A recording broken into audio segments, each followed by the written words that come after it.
I have been into this field of cybersecurity for almost a decade as of now, and it was not like I started into cybersecurity. I was more into different fields. I was more into a like developing area. Then I switched into cybersecurity. So there was a very funny incident happened with me, which made me to switch into cybersecurity. So earlier, like I was used to design websites for a company, and one fine day, what I got to know is that my website, which I was using, they were kind of being used for wrong purposes. So, like, have you guys ever heard about, scamming and people scamming all around the world and something like that? Yeah. So, yeah, unfortunately, the work which I was doing was being used in that purpose as well. So what they used to do, like, my manager used to say me that, okay, Sayem, I want you to design multiple websites. So I was keep on designing, creating websites for, you can say, plumber purpose, for music classes, for furniture bases and so on. So I was the location where I was working. Okay, there was like hardly 3 or 4 people, and one of them I was there, and I was designing the websites for the company. So one day what happened, I was not able to reach to that office due to, like, XYZ reasons. Like, actually there was no mode of transport. So my manager told me that, okay, same, you can reach out to another location. So I was thinking, okay, I went to the another location, and what I found out over there is that it was structured in a C shape, like, the sitting arrangement was in a C shape scenario. Interestingly, like 9 a.m. happened, people started joining in, and you can see on my left hand side, people were speaking in US accent. Okay, left hand side, this was the arrangement. You can say I was sitting somewhere over here in the center. People on my left hand side were speaking in US, like, accent, and people on my right were speaking Japanese. Now, I was thinking like, okay, they were like continuously, giving a call support, like they were on calls. They were talking and they were talking and they were talking. So I was in the impression maybe it's like a call center or support, company and XYZ like that. But after a couple of minutes, like 20 to 30 minutes, I would say, one person from this side started saying that, okay, yes, yes, yes, I did a transaction of XYZ amount. Okay, I was in the impression that, okay, maybe, a deal got closed, any project payment was there, something like that. Then again, another person from here started saying the same thing. And the entire day went the same. Everyone was saying the same thing, that, okay, I did a transaction of this amount, I did a transaction of this amount, and so on. So I was like wondering, it made me suspicious. I was skeptical about it. Like, what actually is going on over here? So I made a friend from this side and I asked him, like, dude, really, what's going on? So he told me that they were scamming people. So what they were doing, actually, the websites which I had created, okay, so they were asked to create it like authentic. So I made it authentic because I was not knowing about such kind of an activities. I was not knowing these behind the scenes, which was being done. So I created multiple websites. Okay, so they were being used for the campaign. So they were being published in these areas. So now what happens? For example, if you talk about Paddy, if we talk about Paddy, so Paddy visited that website. Okay, and what happened? Like, have you guys ever seen that as soon as he visits a website, a pop-up appears? Like, be it in terms of your terms and conditions, be it in terms of your accepting cookies, something like that. You know, as soon as someone visits the website, what happens? A pop-up appears, right? So same thing happened at the time. Let's suppose Pepe was there, and yeah, perfect. So Pepe visited my website. So what Pepe got is there was an entire Paddy visit my website. There will be an entire pop-up which will be covering that page. Now that pop-up will be saying that, okay, your system is under a risk or under a threat. You need to fix it. You need to troubleshoot it. And they were dropping their number at the end. So somehow these calls were being redirected to these people, as in scammers, we as in victim. So these calls were being redirected to scammers. Now they will start the main thing. So they started having a conversation with the victim, and to be very honest, they a very professional profession, as in they're very good at their work, and the words they choose are highly manipulative. They know what they are doing, to be very honest.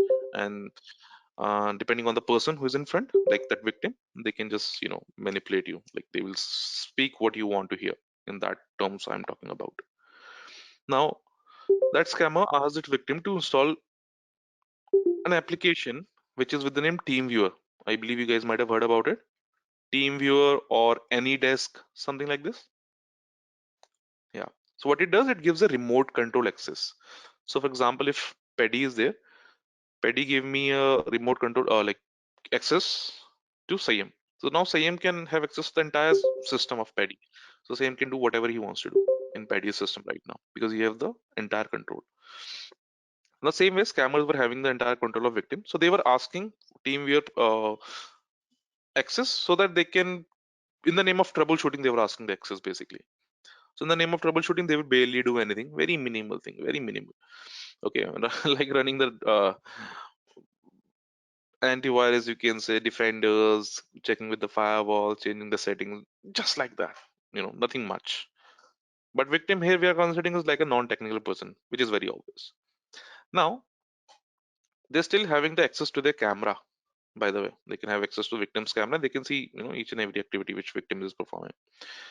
Now, after a certain amount of time, when they said, okay, we are done with the troubleshooting and your system is free from any kind of a threat, so they will say, okay, we have revoked our access, but they're actually lying about it. They said that, okay, we have revoked it, but they're lying about it. Now, when the time comes for in terms of doing a payment, so victim opened the page or like net banking and he started giving a payment. So let's suppose the payment was of $200, for example, and there was a pay button. The distracted victim and like since they are still having the access, they increased one more zero and went with the pay button. So this is how they were doing things. So that was the very moment I realized, okay, I do not want to be a part of this, and I went for the something which is totally an opposite of it, and I went with the cybersecurity. I was introduced to cybersecurity at the time, and I decided, okay, at least as much as possible, I will try to make people aware about such things which I have experienced. So because I do not want to be a part of it. So that's how I switched into cybersecurity. And yeah, the reason I told you this entire thing is also there's a reason, because in cybersecurity, this is kind of an attack which we call. Does anyone have any idea what kind of an attack it is? Uh, Leave about the command and control remote access. It's more of a social engineering. But having said that, social engineering is more of a broader term, or you can say an umbrella term. Bit more specific, what can we say? Because see now entire things are done over the call. Entire thing I would say is being done over the call because the main attack is like manipulating people over here. Yes, phishing is done through the emails in a massive way. So it's kind of a, we call it like a type of phishing, we can say. So when phishing is done over the voice calls, we call it as a vishing. Okay. When same thing is done over SMS, we call it smishing. And one more thing, lately, a new term is being introduced. Like it has been introduced.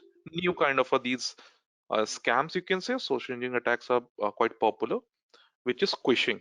Does anyone know what is squishing? So this is how I got into cybersecurity, by the way. And yeah, after that, I have been like right now I'm working as a like full-time trainer, and I'm trying to spread this knowledge as much as I can. And yeah, I have been like experienced in terms of your offensive side, defensive side, as well as your management. So three areas of cybersecurity. I'm trying to cover all three and trying to deep dive into them. So perfect. Redirect victims to malicious website? No, no, they were not being redirected to my website actually. They were visiting it, and websites were not malicious. It was just to make them fall for the trap. Nothing like any credentials were not being stolen, any malwares were not being strong or installed in the system. So that's why. Moving on, as I mentioned, today we'll be talking about threat hunting. So just a quick idea about InfosecTrain. So it was established in 2016. We are one of the finest security and technology training and consulting company. Wide range of professional training programs, certification consulting services in the IT and cybersecurity domain, high quality technical services, certifications or customized training programs curated with professionals of over 15 years of combined experience in the domain. Our endorsements: 4 years, 4+ years of services, 70 plus pool of trainers, 200 plus courses offering, 30,000 plus professional training, 10 plus valued partner, 150 plus corporate delivery, and 20 plus countries served. Our trusted clients are here. Why InfosecTrain? Certified experienced instructors, flexible modes of training depending on the requirements. As per requirements, we can go with that flexibility. Access to recorded sessions. So sessions are recorded, so you can have access to them. Post training completion support will also be there, and tailor-made training. So in case if you have any custom requirements, those things are also um, delivered over here. So that would be it in terms of InfoSec train. Now jumping with the threat hunting. See, when we talk about threat hunting, we'll break down that word. Okay. First thing is threat. So when you talk about a threat, or more specific, I have to say, when you talk about cyber threat. So what do you guys understand by the term cyber threat? So when we are talking about threat, as mentioned, cybersecurity threats are acts performed by individuals with harmful intent whose goal is to steal data, cause damage, cause damage to or disrupt computing systems. So cyber threats can originate from a variety of sources, from hostile nation states and terrorist groups and so on. Right? Interesting. So cyber threats, see, when we talk about threats are something which will be having, which can take an advantage of a vulnerability, or you can say weakness, right? And those who like threats are something which will be basically disrupting our services or do some damage to us, right?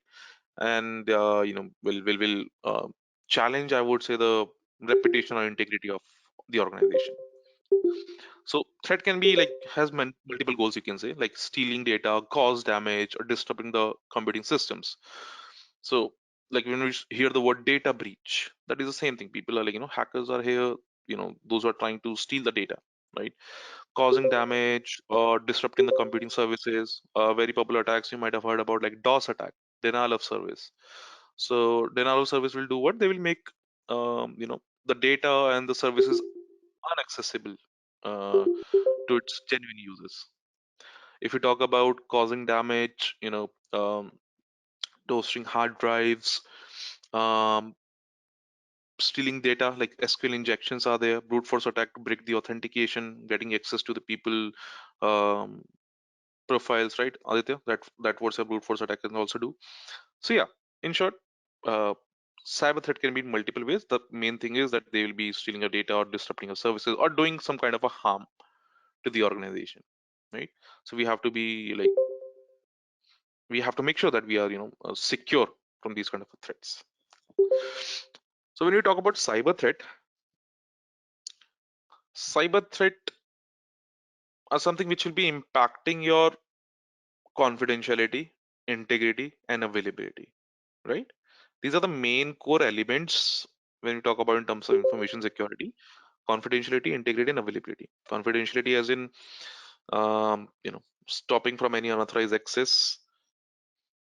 CI triad, we call it exactly. Confidentiality, integrity, and availability. So it's like stopping any unauthorized access. Integrity means there should be no tampering, no modification. Things should be accurate, right, in its original state. Availability means the data and the services should be available to its genuine users. So when I told you in terms of different types of attack, these things can be there. Right? DOS attack will be targeting availability, like it won't make the data and the services available for its genuine users. Simple example to rate for those who are new. You might have seen whenever there is a sale in any of a e-commerce website, for example, in Amazon, if there is any sale, you might have seen when very like at that sale time, many people starts you know uh, try to open that page, and we have oftenly noticed that that page loads very slowly, and even by the time that page is loaded completely, that item might be out of service, or that item might be um, There's no like it's totally sold out in short, right? So it's something similar to DOS attack only, because now what happened? Amazon services and its products are not available to you. Absolutely. So whenever huge traffic is there, so servers, all the resources are consumed. So now when genuine users are trying to interact with it, that services are not available for them. So that is what, in short, is a DOS attack, right? So many type of attacks can be there, be it an operating system, be it in applications, be it in a network, hardware, anywhere. Apart from that, when we talk about in terms of cyber threat, as I mentioned, it can be originating from various sources. Various sources can be like this: nation states, corporate spies, criminal groups, malicious insiders, hacktivists, terrorist groups, hackers. Perfect. See, okay, to make clear about a couple of things, when we talk about hackers, is it a positive term or a negative term? So yes, we can agree with the fact that it's a neutral term, right? It's a neutral term depending on the intentions of the one who is performing it, right? Because see, many people have this misconception that hacker or hacking is a negative terminology, but no, it's not like that. Depending on the intentions, depending on the motives, it we can call it whether it's a positive terminology or it might be a negative terminology. Nice. So, for example, we have black hat, as you guys have mentioned, black hat, white hat, gray hat is also there, definitely. Black hat and white hat. Black hat are the ones, we can say, those who are very professional in their work. They have good sound knowledge in terms of hacking, and they have a lot of knowledge in terms of tools and scripts and everything. Okay, they're pretty good in that, but their intentions are wrong actually, right? Their intentions are wrong. They are also known as crackers. Sometimes they're also known as crackers. So they have this intention that they will be either disrupting or stealing the data or do some damage to the organization. Whatever the reasons they have these intentions. That makes it like a negative terminology at that time. Black hat hacker. White hat, on the other hand, these are like good people, right? So when we talk about people like or job profiles like penetration testing or ethical hacking, we are talking about in terms of your white hat hacker only. Okay, these are the ones, those who go by the books, or you can say those who go by the rules, right? So they are that kind of a people, right? They do not have any bad intentions, I would say, and they do it for a good cause. In short, they have uh, good intention. They want to help the organization so that any other hacker won't exploit it and take an advantage of it. Depending on that intentions, as I mentioned, it depends. Hacker is a positive word or negative word. Apart from that, uh, gray hat. Many people have mentioned gray hat is also there. Gray hat is like more of a guy's opportunistic, we can say, or the ones who is a blend of both. Gray hat hacker is combination of both white hat as well as your black hat. So, for example, if Samuel is there, Samuel founds a vulnerability in InfosecTrain web application. Let's suppose. So Samuel contacted InfosecTrain and told that, okay, I have found a vulnerability in it, and it can cost you this much. Like, you should fix it, otherwise anyone else can take an advantage of it, and you will face a lot of impact out of it. So now what happened? Right now, Samuel is having a very good intention. He is not trying to take an advantage of it, and he's trying to help me instead, right? Now what happened in return, maybe like out of generosity also, I should give, and I should give him some kind of a bounty or prices. But what happened, our entire conversation went into vain. Like it didn't end on a good note. So now what happened, Samuel became rogue, we can say. Either he sold out that vulnerability over black market, or he made that vulnerability public. Now he wants InfosecTrain to get impacted by that vulnerability. Someone should take an advantage of it and impact InfosecTrain. So that time, malicious intention becomes a black hat. I'm just giving an example for that, gray hat. It's just like a blend of both white hat and black hat, like more of an opportunistic, we can say, right? So that's why white hat hackers we try to prefer the pen tester. They should be a skilled one in order to secure our environment, right? Yeah, absolutely, Rani. They'll be helping us to find the loopholes and the vulnerabilities, and then they'll making a POC, proof of concept, and making a report out of it, which helps the organization to fix it with the patches, or to implement the better security controls over there. In short, so our government has hired some high level of hackers, a group of hackers, you can say, and they are working with us in order to find the vulnerability or like try to spy on other government network to steal the information or plans which the other government is working on, right?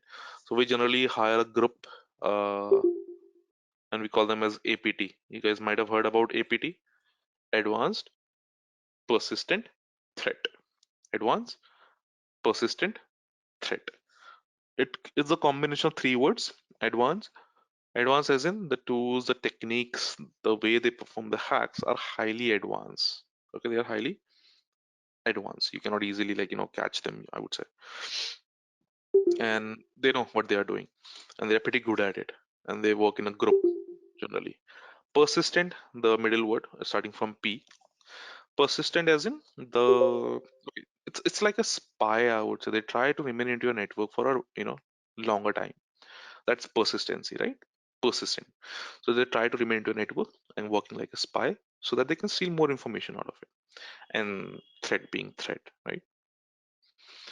SPH, yes, correct, correct.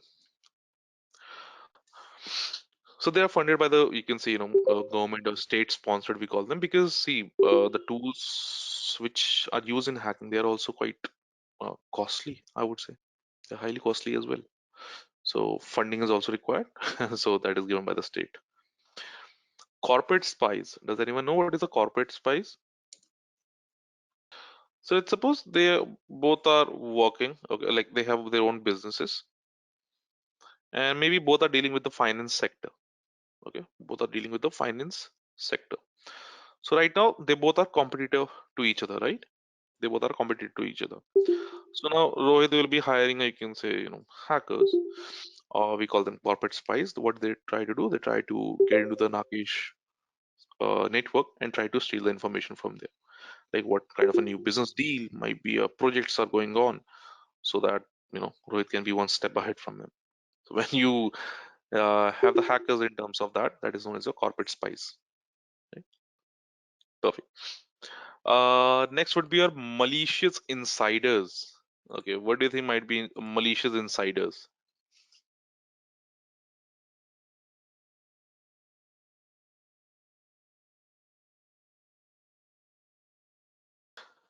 So let's suppose if you are not happy with your manager, because he or she might not be promoting you, or you might be, not happy with them, might be having some kind of a fight, you might be angry with them due to their behavior for the day. So something like that. So what you went, you went rogue, and you try to harm the organization, or you try to reply in that way. So now you want to pay them back in that way. So it might be like, for example, if you're handling the servers, for example, you have a duty to handle the servers, you might destroy one server, right? Or you might leak the database somewhere. So in that way.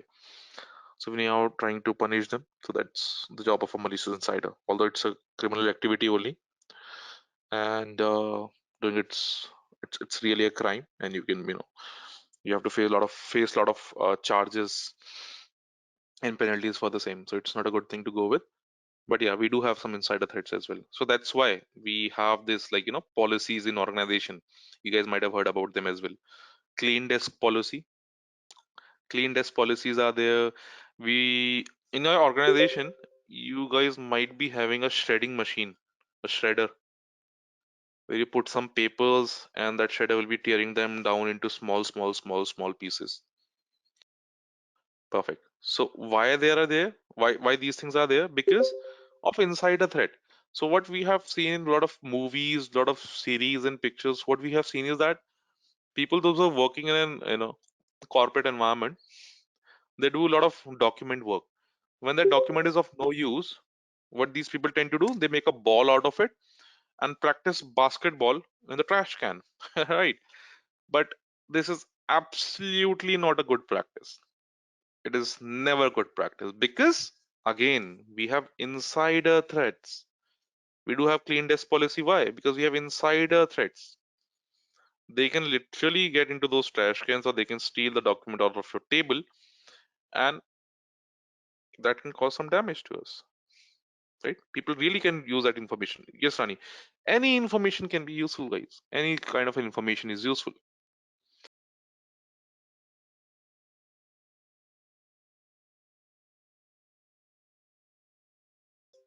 So see, just like a suicide bombers, if you have to relate with it, really, that bombers they know that they are not going to survive, right? They know the consequences, but they're willing to take that risk, right? Similarly, when we talk about suicide hackers, they know the chances of getting caught is quite high. They know what consequences they will face after this, but still they're willing to take that risk. That is what is known as your suicide hacker. Okay. So criminal groups, terrorist groups, cyber criminals, we call them, like where we have um chances of loss of human lives as well, or those who you know put a threat on the basis of religions, right? That is part of it. Hacktivist is also very interesting. Hacktivist, does anyone know what is hacktivist?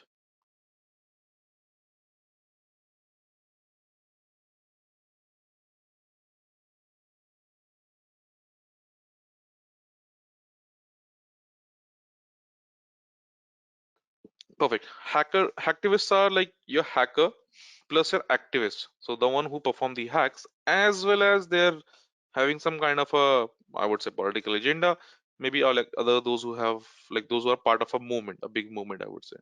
Right? Correct, correct, right. So those are your hacktivists. Quick example would be Anonymous, as mentioned. Anonymous group is there. Okay, hacker group. This is from Russia. Okay. Uh, like Russia versus Ukraine was going on, right? So, in case if you guys study about it, in starting, like before the arms and weapons were being used, in the starting, actually, this was more of a cyber war. Yes, Emil, exactly. It was more of a cyber war. So, in that, this anonymous group, which is from Russia only, but it is said that they were against Russia. So, they were supporting Ukraine. Many hackers came into support of anonymous group, and they were saying that, okay, do not mess with anonymous, otherwise we'll wreck you and something like that. We'll perform a lot of hacks into your um, government site. So they did what?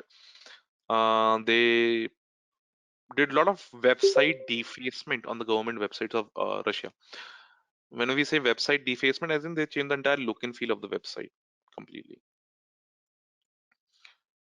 And they have been part of a big movements as well. They have helped in terms of catching the terrorists, you can say. And they have been part of a movement, like for example, you guys might have heard about it, that Black Lives Matter. It was a really great movement and quite popular. These are the things. It was in US, so Anonymous were the part of it, and they have been supported for that movement as well, for that cause. Right? Perfect. So this was just to give an idea what sources of different type of cyber threats are there. Okay, script kiddies are also there, just to give an idea for others. Script kiddies are the one those who do not have much of a knowledge, and they just copy and paste the scripts which are available over the Google or mentioned by any other hacker. Okay, they just reuse it. Apart from that, now since we know about the threats, now what actually is threat hunting? Okay, so see, when we talk about hunting, no, we generally say, and yes, indeed, it's more of a proactive approach, right? Correct. Exactly. So threat hunting, it's more of a proactive approach which aims at identifying and mitigating the threats that may have I would say evaded traditional security measures, right?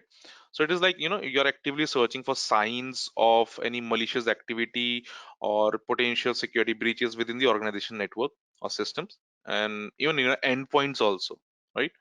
So this threat hunting, I would say, this is something which can be relied on your human expertise, your how advanced you can analyze, or your advanced analytics, and the tools which you're using in order to detect and yeah, neutralize the threats, before even they can cause some any kind of a damage. So when you talk about threat hunting, we do not like what we look out for the anomaly detection, we look out for the endpoint analysis, right? Threat intelligence integration can also be part of it, right? We do the log analysis as well. We do the behavior analysis also. So many things, incident response preparation, they can help for that. These things can be there, right? So hunting, we define hunting as the process of proactively and iteratively searching through networks to detect and isolate advanced threats that evade your security solutions, right? So there are many different techniques hunter might use to find the bad guys, and I would say no single one of them is always right, right? So the best one often depends on the type of activity you are trying to find. So hunting can be done with the manual process, it can be done with the machine assisted, right? So that's hunting basically for you, right? Similar, absolutely. PCAP analysis can be done, definitely, in terms of network. We'll see that at the end, right? That practice will be totally related to that. So that is hunting. So threat hunting is a practice cybersecurity practice that involves actively and systematically searching for signs of malicious activities or security threats within a network system. So instead of waiting for automated security tools to detect and respond to known threats, threat hunting relies on human analysts to actively uh, explore and investigate the potential security incidents. Right now, when we are talking about hunting, what is the effectiveness of that threat hunting? We'll talk about that now. Okay. So the effectiveness of threat hunting can have significant impact on an organization cybersecurity posture. Here are some key points uh, highlighting the effectiveness of threat hunting. Early detection and of advanced threats. So threat hunting allows organization to proactively search for signs of advanced and sophisticated threats that may go undetected by traditional security measures. Perfect. See, so you're saying like in terms of effectiveness of threat hunting, uh, it allows the organization to proactively search for signs, any signs um, of advanced and sophisticated threats that may go undetected by traditional security measures. So like in case there's any highly skilled hacker who have performed an advanced attack, which might not be detected by our security measures which are already in place. So in order to get that detection, we can go with the threat hunting. When you talk about early detection of advanced threats. So for example, a threat hunting team, they can notice some anomalous network traffic. Anomalous as in something which is not normal, I would say, beyond normal. So threat hunting team, they can notice those anomalous network traffic which is originating from a legitimate user account. So upon further investigation, they did what they discovered, that the account has been compromised and an attacker is exfiltrating the sensitive data now. So by proactively hunting for signs of advanced threats, the organization can detect and mitigate the breach before it causes any significant damage to the organization. Make sense? So that is early detection of advanced threats. Then further pointers are there. Reduced dwell time. Okay, nice. So dwell time refers to the duration a threat remains undetected within a network. So threat hunting aims to reduce dwell time by actively searching for and addressing potential threats, limiting the time attackers have to move laterally and escalate their privilege. One of the person asked me regarding the lateral movement, so I told you this thing only. This can help us to prevent that lateral movement, right? So dwell time refers, as I mentioned, duration a threat remains undetected within the network. So we try to identify it as soon as possible. So for example, to relate with it, we can say during a threat hunting exercise, okay, during a threat hunting process, our analysts they detect suspicious activity which is indicating of lateral movement within the network. So by investigating and responding to the threat, they prevent the attacker from gaining further access to critical systems and data.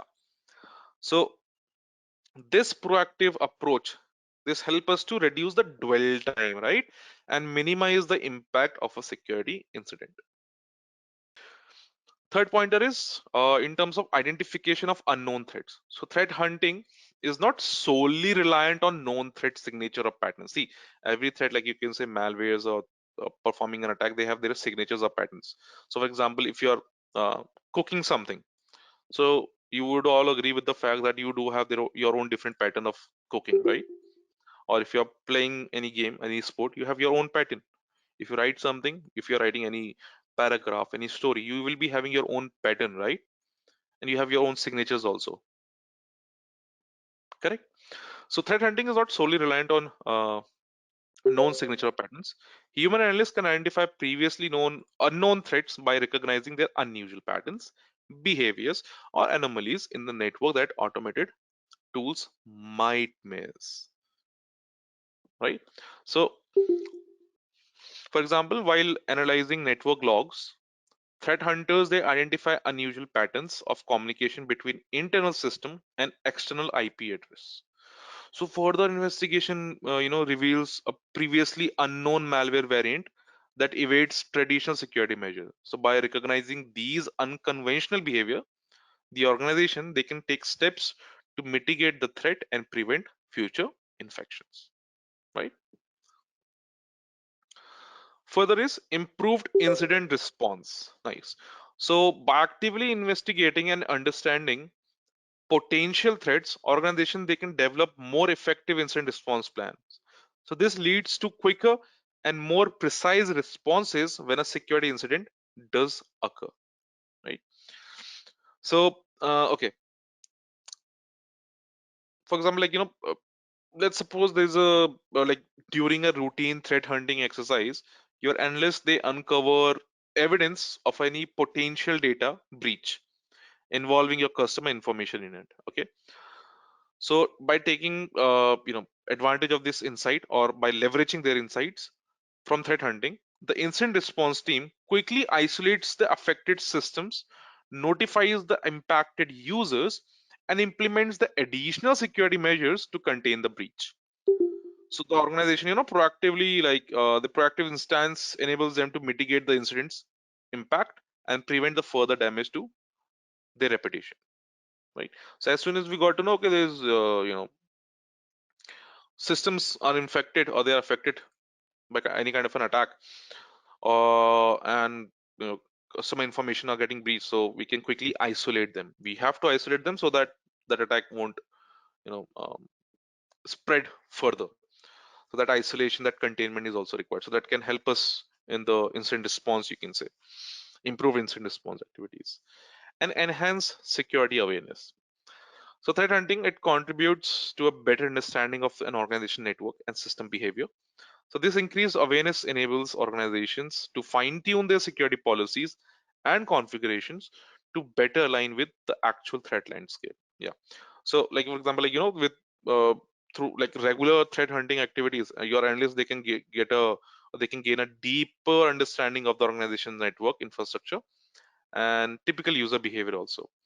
So this will be do what? This will heighten the awareness, allows them to identify deviations from normal patterns more effectively, right? So for example, if a user suddenly starts accessing sensitive files outside of their usual work hours, so it could signal a potential insider threat, right? So by taking this by leveraging their enhanced security awareness, so organization can take preemptive actions to mitigate risk and help us to strengthen our security posture more and more, right? So that is also just adding one more point. This is also one of the reason why your organization stores data. Like when the data are stored, when the logs are created and they are stored for some time. Why do you think those logs, why those data are stored for some time? What is the reason behind that? Yeah, so the reason I'm telling you why logs are important, because because see, this will be helping you to identify, sorry, this will be helping you to identify what's the normal behavior and what's the behavior which is going beyond that, any anomaly or different behavior which is being occurred. So simple example to relate with it. If you get a roomie, right? Let's suppose you got a roomie or any partner, etc. So will you be able to judge that, okay, this is the real behavior within a month? Will you be able to judge their, like, okay, this is, they are, behaving real and this is fake? We won't be, right? What we need to do, we need to spend some little amount of time with them, correct? And then we analyze, then we got to know, get to know that, okay, this is their real behavior and this is the time where they are faking it, right? Samuel, exactly, that is what I'm trying to say. So with the logs, the same thing. The more we, store them, we try to identify what is the normal behavior, and anything which goes beyond that, we get to know, okay, this is something malicious, isn't it? So one just simple way, for example, to determine that, we guys know what is zero-day attack, right? Uh, Zero-day attack, or yeah, zero-day vulnerability and something like that. So when we talk about them, they are the kind of an attack for whom patches are not available. There's something new, we can say. So how can we identify it then? With the help of the logs only, right? So one simple example, that behavior I'm talking about. So one, for example, let's suppose from your database to your database, on a day-to-day basis, averagely, just taking any random figure, on a day-to-day basis, let's suppose the amount of requests which are sent to a database are 100 on a day-to-day basis, for example. But all of a sudden, if it increased to 1,000, that is an alarming situation, right? Because the behavior got changed all of a sudden, isn't it? So I hope you guys got my point, what I'm trying to convey over here, right? With the help of those identification of unknown threats, any anomalies behavior, unusual patterns, right? Okay. Anyone, like, threat hunting loop is here in front of us. Okay. And the very first thing is over here. This loop starts from creating hypothesis, investigating via tools and techniques, uncover new patterns and TTPs, inform and enrich analytics. Okay. So perfect.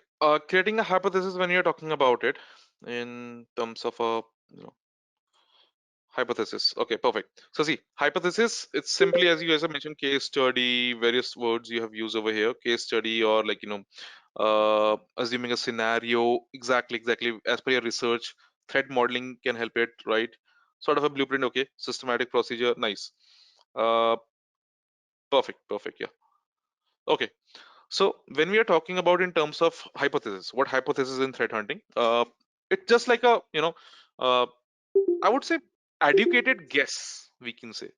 It's more of like an educated guess, okay, or some more of a, statements about any potential threat or any anomalous activities within the organization network or system. So it's based on the analyst knowledge of common attacking vectors, your IOCs, indicator of compromise, as in like, you know like if there is any malware or any, you have been indicator, IOC means indicator of compromise, as in like in case if you have been um,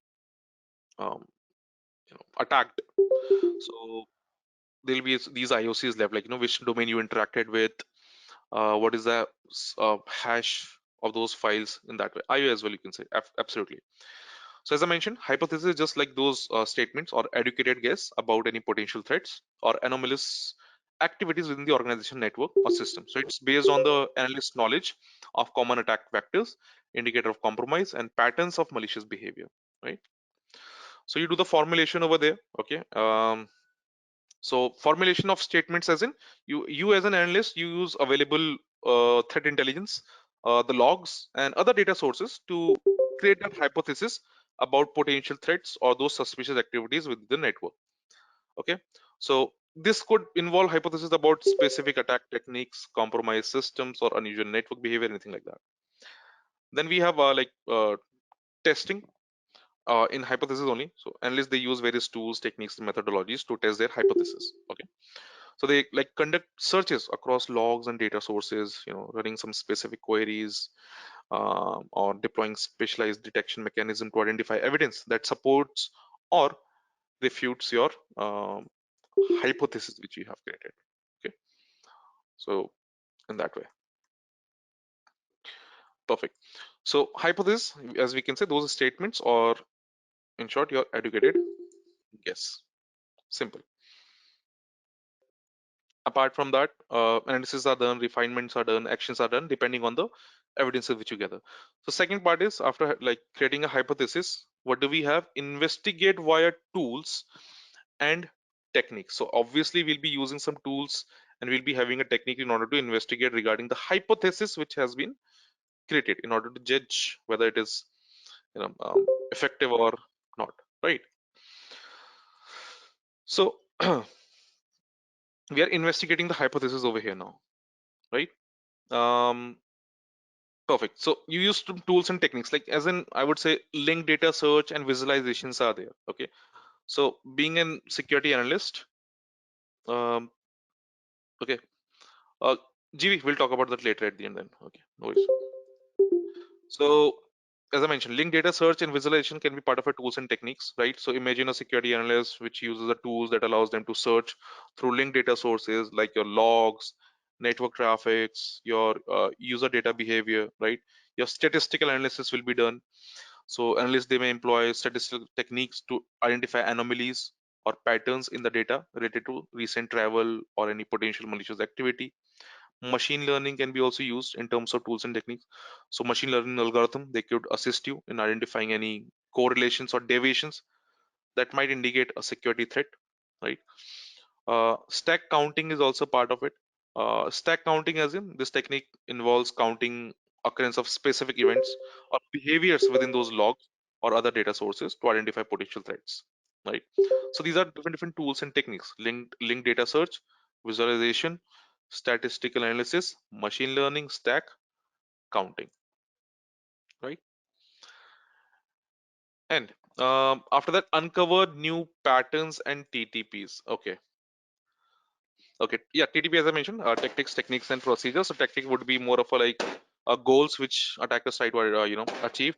Techniques would be the uh, tools which they are using, right? And procedures would be like the methods and what step by step approach they'll be taking in order to reach that end goal, right? So we uncover those new patterns and TTPs of the attacker which they are taking in order to achieve their goals, right? With the help of a threat hunting, identifying them in beforehand, trying to identify what all malicious activities are going on, any anomalous behaviors which has been which has bypassed our security solutions, right? So we try to identify those things, right? And then we inform and analyze those analytics. We try to map it with the hypothesis which we have created actually, right? So we'll be validating and refining those hypotheses. So whatever the analytics, as in hypothesis part, whatever we have statements we have delivered, we try to map it with the hypothesis which we have created. If it matches, that's good. We will make it more refined. If does not, then we'll try to make the improvement over there, right? This is what this threat hunting loops goes on, right? We try to observe the patterns. We align it with the initial hypothesis. If the data supports the hypothesis, then the analyst, they may refine it further to focus on specific indicators or behaviors actually. And if the data does not support the hypothesis, then analysts may discuss their approach, or they may formulate their new hypothesis based on the findings. Similarly, it can be done absolutely, but the hypothesis is created first, right? Hypothesis, as I mentioned, it's just like a statement, educated statement or a guess which you have made regarding any kind of a threat. So you do the threat modeling also. Along with that, you try to find, okay, this is a threat, this can attack on these places. And like for example, this is a worm, and this performs disruption this way. This is its activities, this is functionality. This will be impacting for example Word document, or MS Microsoft Office and something like that. So you get a hypothesis as per your research, as per your intelligence, as per your analytics. You created that statement, and then you perform operation on it, and then you try to map it at the end. Make sense? The entire loop goes in that way. Then we have a threat hunting maturity model. Nice. Okay. So see, everything has a maturity model, I would say, right? So this is regarding a threat hunting maturity model. Okay. So it has like level 0, we call it HMM0, minimal hunting maturity model, HMM1, HMM2, HMM3, HMM. 4, right? Perfect. So when we are talking about these maturity models, these levels, when we're talking about in terms of that, so HMM is 0 is their initial one, relies primarily on automated alerting, little or no routine data collection. Awesome. So organization at HMM0, at this level 0, they primarily rely on automated alerting tools like your ideas, sim solutions, or antivirus for incident detection. So human effort is mainly directed towards resolving alerts. Example would be like an organization installs an antivirus software across all endpoints and sets up basic firewall rules to block known malicious IP address. So alerts generated by the antivirus software are addressed by the your IT team without deeper investigation into the root cause of the alerts. That is maturity level 0. Then we go with the 1, maturity level 1, which is minimal. So incorporates threat intelligence, indicator searches, moderate or high level of routine data collection. So in level 1, organization they still rely on automated alerting, but also collect IT data for threat detection. They track threat reports from various sources and may extract key indicators to search for historical data. So example would be like any organization, those who subscribes to threat intelligence platforms or those feeds, and they integrate them into their SIM solutions. So analysts now periodically review their threat reports, with historical data to identify potential threat. So your threat intelligence platform, for example, Alien Vault is there, just giving you the name. You can integrate those Alien Vault into your SIM solution, which is helpful in terms of monitoring the or detecting the attacks. So you can uh, integrate those basically what do you call it?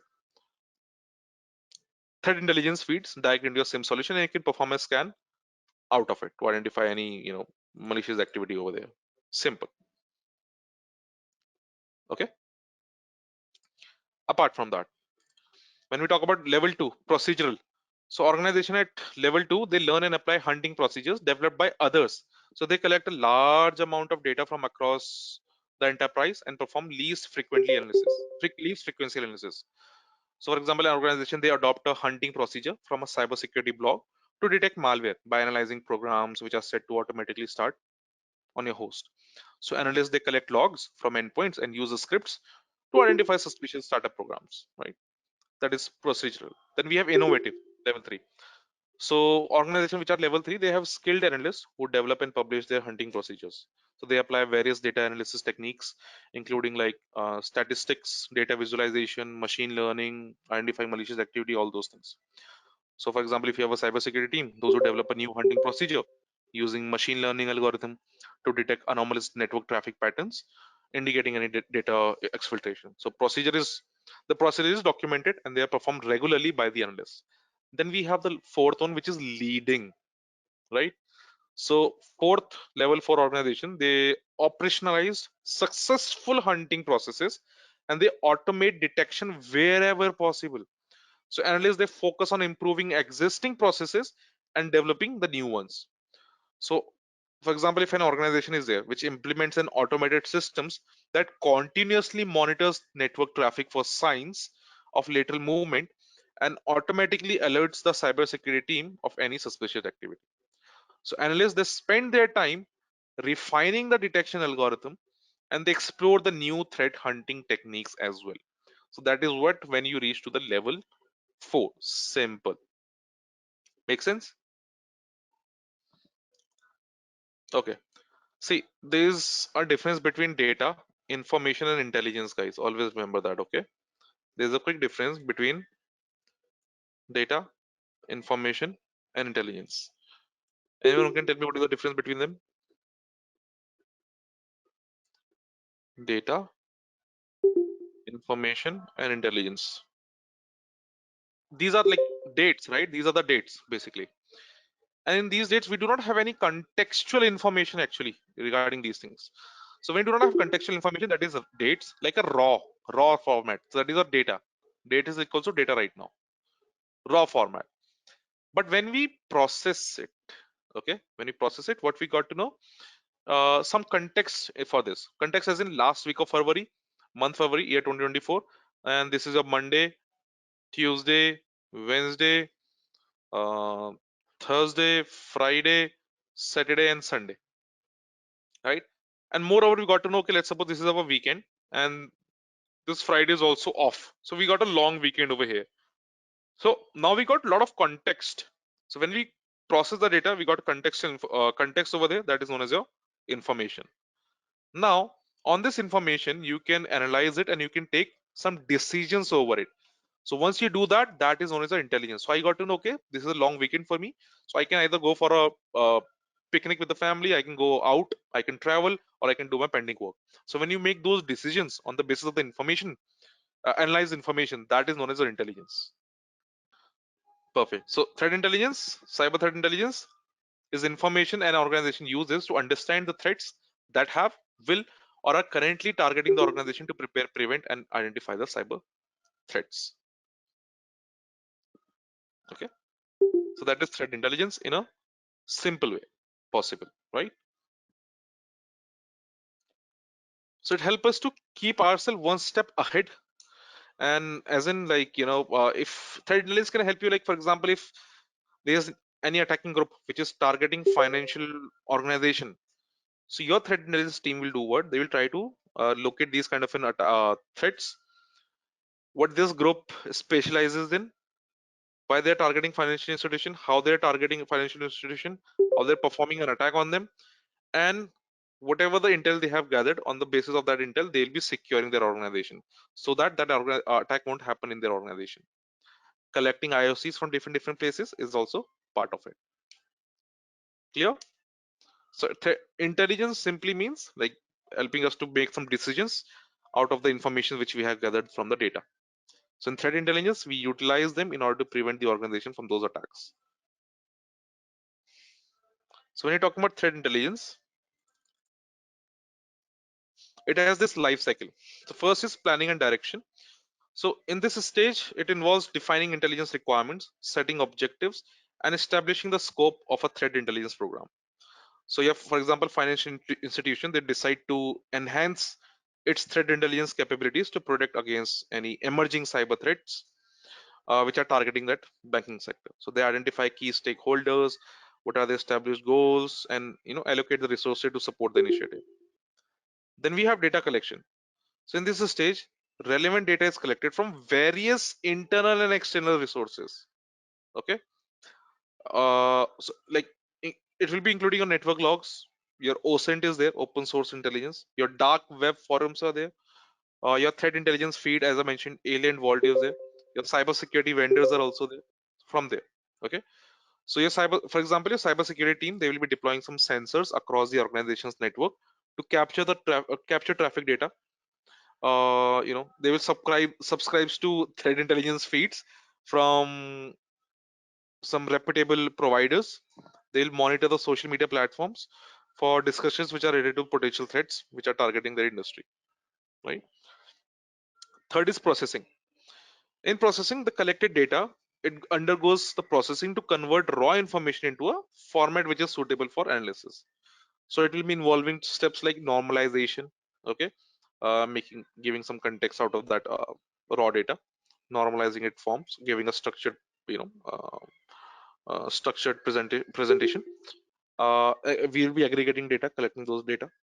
So, like for example, your raw network logs, which are containing IP address, timestamps, user activities, they are processed to extract some relevant indicators of compromise, such as any malicious IP address, any file hashes, any URLs, those kind of a thing.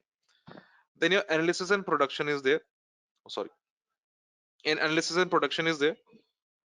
So analysts, they examine the processed data to identify the patterns, trends, and potential threats. So they produce some actionable intelligence reports, which will be detailing the nature of threats, their potential impact, and the recommended mitigation strategies.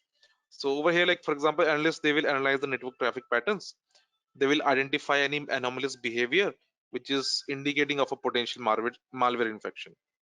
And they'll produce threat intelligence report, which will be outlining the characteristics of the malware, its propagation methods, and what all its recommended countermeasures are. Then finally, it goes for your intelligence dissemination. So intelligence dissemination, like intelligence findings, they are disseminated to relevant stakeholders within the organization and your external partners to facilitate informed decision making and response efforts. So they are spread to them. So for example, your cybersecurity team, they share threat intelligence report with IT operations, incident response team, your senior management, and industry information sharing and analysis centers are there. We call it ISACs to raise awareness of emerging threats and coordinate defensive measures. Then finally, good for law enforcement planning, decision making, and action. So in some case, threat intelligence they may be shared with law enforcement agencies to support investigations, prosecutions, and enforcement actions against the cyber criminals. So, for example, a cybersecurity firm they collaborate with law enforcement agencies to share intelligence on a cybercrime operations responsible for a series of ransomware attacks, for example, targeting business.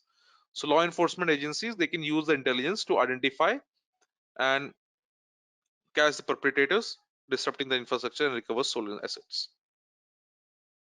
Right? Intelligence dissemination, yeah, simply see it's like distributing the information.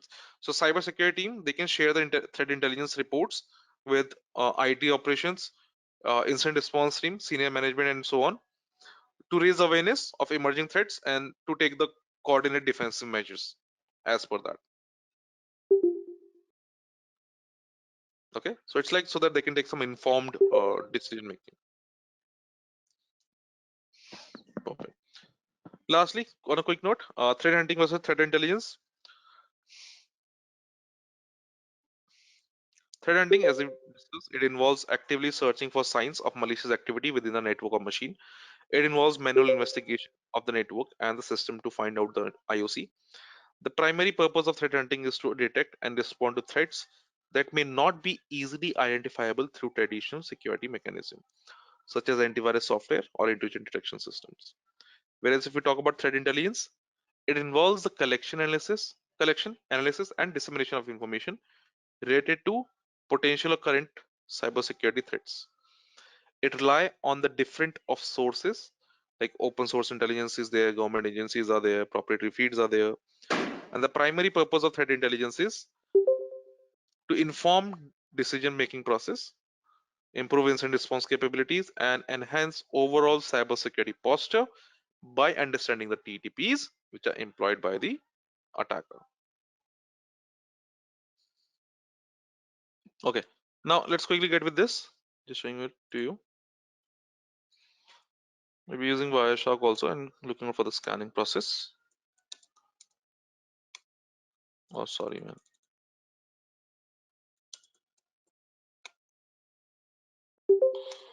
Clear. This is also running now. Okay.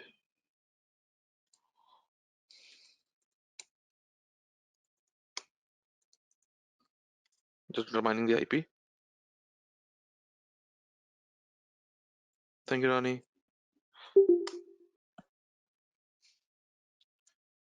232.128. 232.128. 232.128. Okay. Okay, nice. So what I will do one thing over here. I open one more terminal.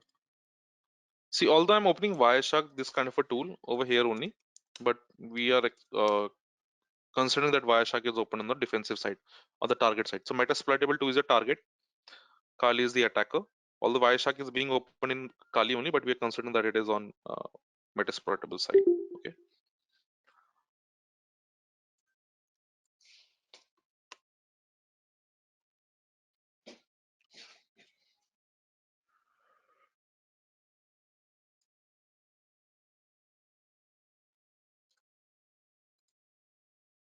Okay. 128, right? 232, 128. Yes. Okay. Now, for example, if I perform something like this,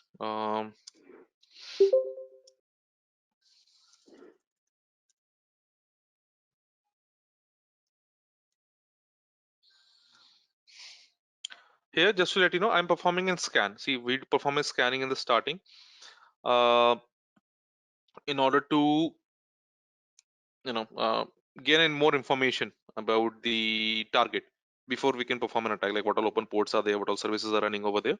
We try to perform nmap scan over there, like just like any other scanning, okay, to determine those things. So like, initial level, we are trying to gain information over the network. So let's see. Let it execute. So hyphen SS, just to give an idea, hyphen SS is like a stealth scan which we have implemented. What it does, it sends some flags to the target. Let's suppose this is A as in Kali, B as in Metasploitable. So A over here for Kali will be sending SYN flag, to which B will be like whatever the open ports are there, they will be replying back with SYNAC. And then at the end, A will be replying back with reset flag. Because at this moment, as soon as this is completed, A get to know that this particular port is open. If the port is closed, the scenario will be like this: SYN flag, reset, I get the immediate reply. Yes, Aditya. So see, for closed port, this will be the scenario. Memorize it. For open ports, this will be the scenario. Okay. At the end of the day, what we are getting lots of reset flags. Now, if you see from the defensive perspective or hunting perspective, to identify this thing on an initial stage, so what we got to know in the Wireshark, lots of logs are created. Okay, lots of logs are created, and specifically we can see a lot of reset flags are there. A lot of reset flags. So, like for example, if I have to be very smart in this, what I'll go with the statistics. We'll go with the conversation. Okay, we can see a lot of traffic is coming from these IPs, right? A lot of interactions are there in terms of these IPs. 128. Okay, nice. Okay, UDP is there. TCP. We'll look out for the TCP. Nice. 129, 128. A lot of interactions are there. Around 65535 TCP ports has been connected. Okay, for Ethernet base. Nice. MAC address. Cool. IP wise, it has been secluded over here. Okay, one thing is we'll look out for the conversation. Try to analyze what all IPs has interacted with. How much interactions are there. Apart from that, if you look out for analyze expert information, in expert information, what you can see warnings mentioned over here. Connection reset. A lot of connection requests, resets flags are has been sent. 9804. 9804. That's huge. Okay. 65535 it is. It just showed now. So now we are getting a warning in respect to that. And it is saying that a lot of reset flags are there. See, reset. These are the port numbers which are targeted. Not just that. You can also do what? You can analyze. No. Mm, protocol hierarchy. It tells you which all protocols has been used in a huge manner. So you can clearly see TCP 99.9. It's sub part of these things only. Like here for Ethernet, nothing in IPv6, IPv4. Inside IPv4 we have TCP. 99 packets. Like these many packets are there in terms of TCP. So it gives us a protocol hierarchy. These many protocols were identified. And one last thing, like if I go with this, I go for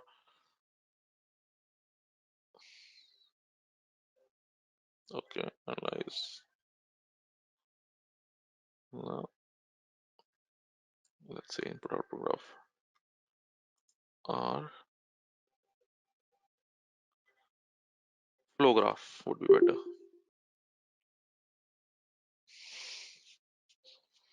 In this flow graph, if you analyze these things, since our hint says that it was TCP, so I will look out for TCP specifically right now.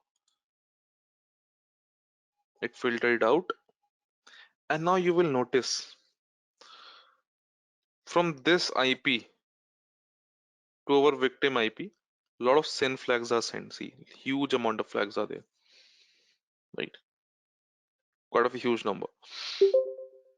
And how the interaction is happening, every detail is mentioned over here now. See, reset tag are being sent. That means this was closed port. We got reset synag and reset. We got okay. This is the open port.